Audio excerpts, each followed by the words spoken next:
ಭಾಷೆಗೆ 5000 ವರ್ಷಗಳ ಸುದೀರ್ಘ ಇತಿಹಾಸವಿದೆ. ಸಿಗುರು ತೆಗೆದ ಕಬ್ಬಿನ ನದಿ, ಉಷ್ಣ ಆಳಿದ ಹಾಲಿನ ನದಿ, ಹೀಗೆ ಕವಿಶ್ರೇಷ್ಠರಿಂದ ಲಾಲಿತವಾದಂತಹ ಭಾಷೆ ಕನ್ನಡ.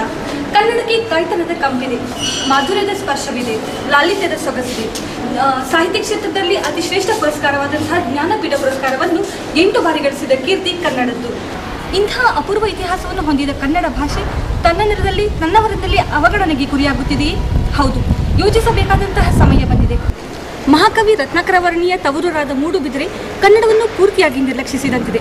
71ನೇ ಕನ್ನಡ ಸಾಹಿತ್ಯ ಸಮ್ಮೇಳನ ಮತ್ತು ಇನ್ನೂ ಅನೇಕ ಕನ್ನಡ ಪರ ಸಾಹಿತ್ಯ ಕಾರ್ಯಕ್ರಮಗಳಿಗೆ ವೇದಿಕೆಯಾದಂತಹ ಮೂಡುಬಿದಿರೆಯಲ್ಲಿ ಇಂದು ಕನ್ನಡ ನಿರ್ಲಕ್ಷ್ಯಕ್ಕೆ ಗುರಿಯಾಗಿರುವುದು ದುರಂತವಲ್ಲದೆ ಮತ್ತಿನ್ನೇನಲ್ಲ. ಇದಕ್ಕೆ ಉದಾಹರಣೆ ಎಂದರೆ ಮೂಡುಬಿದಿರೆಯಲ್ಲಿರುವಂತಹ ಕನ್ನಡ ಶಾಲೆಗಳ ಪರಿಸ್ಥಿತಿ. ಇಡೀ ಮೂಡುಬಿದಿರೆಯನ್ನು ತಡಕಾಡಿದರೂ ಇಲ್ಲಿ ಸಿಗುವುದು ಕೇವಲ 2 ಸರ್ಕಾರಿ ಕನ್ನಡ ಶಾಲೆಗಳು ಮಾತ್ರ. ಅದು ಸಹ ಮುಚ್ಚುವ ಹಂತದಲ್ಲಿದೆ. ಸರ್ಕಾರ ಎಲ್ಲ ಸೌಲಭ್ಯಗಳನ್ನು ನೀಡಿದರೂ ಸಹ ಈ ಶಾಲೆಗೆ ಮಕ್ಕಳನ್ನು ಸೆಳೆಯಲಾಗುತ್ತಿಲ್ಲ. ಅದೇ ಸರ್ಕಾರಿ ಕನ್ನಡ ಹಿರಿಯ ಪ್ರಾಥಮಿಕ ಶಾಲೆ ಮಾರ್ಪಾಡಿ. ಕನಿಷ್ಠವೆಂದರೂ ಸಾಮಾನ್ಯವಾಗಿ ಒಂದು ಶಾಲೆಯಲ್ಲಿ 60 ರಿಂದ 70 ವಿದ್ಯಾರ್ಥಿಗಳಿರಬೇಕು. ಆದರೆ ಈ ಶಾಲೆಯಲ್ಲಿರುವಂತಹ ವಿದ್ಯಾರ್ಥಿಗಳ ಸಂಖ್ಯೆ ಕೇವಲ 15. ಇವರಿಗಿರುವ ಶಿಕ್ಷಕರು ಸಹ 2.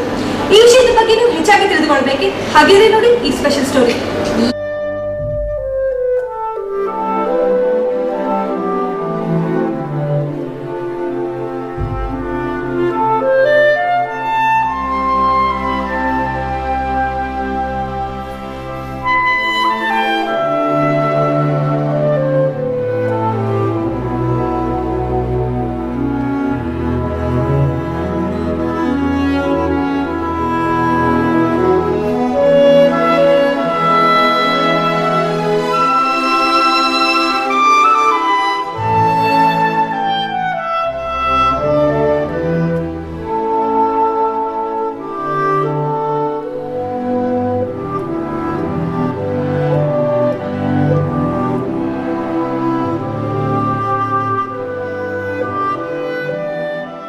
ದಿನದಿಂದ ದಿನಕ್ಕೆ ಇಂಗ್ಲಿಷ್ ಭಾಷಾ ಪ್ರಭಾವ ದೇಶದಲ್ಲಿ ಹೆಚ್ಚಾಗುತ್ತಿದೆ.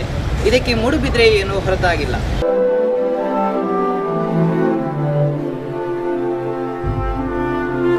ಮನೆಯಲ್ಲಿ ಡಜನ್ ಗಂಟೆ ಮಕ್ಕಳು ಇರ್ತಿದ್ರು ಅಲ್ವಾ?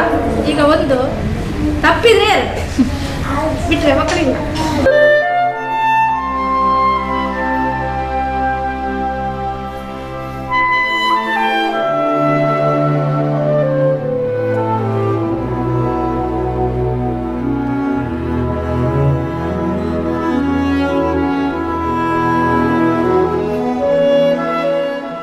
ಜನರು ಇಂಗ್ಲೀಷ್ ಮೀಡಿಯಂನ ಹುಚ್ಚಿ ಬಿಟ್ಟರೆ